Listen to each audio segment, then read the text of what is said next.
बिस्मिल्लाहिर्रहमानिर्रहीम। नाजरीन, ये लें फिर ख़ारिश का नुस्ख़ा, बहुत ही कीमती है, मुअस्सर और घरेलू नुस्ख़ा है। तो नाजरीन, आपने जौ का आटा लेना है। जौ, काले जौ, उनको पीस के बारीक आटा बना लें। अच्छी तरह बारीक करें। जितना ज़्यादा बारीक होगा इंशाअल्लाह उतना ज़्यादा उससे फ़ायदा होगा।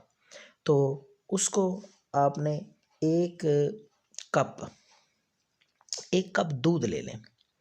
दूध अगर आपको मिल जाए गाय का, वो सबसे बेहतर रहेगा। गाय का दूध कोशिश करें। अगर गाय का नहीं मिलता तो जो भी आसानी से आपको दूध दस्तयाब हो वो दूध ले लें। तो उसमें आपने वो जौ का आटा 3 चम्मच एक कप में आपने अच्छी तरह मिक्स करना है। अच्छी तरह मिक्स करके दोनों चीज़ों को, दूध को और जौ के आटे को, तो एक लेप सा आपने तैयार करना है। ये लेप आप जहाँ पे भी ख़ारिश है, एलर्जी है, खुजली है या फोड़े फिंसी हैं, ये रात के वक़्त लगाना होता है। रात के वक़्त लगा के सो जाएं, सुबह उठ के इसको धो दें, इंशाअल्लाह ख़ारिश का नामो निशान नहीं रह जाएगा।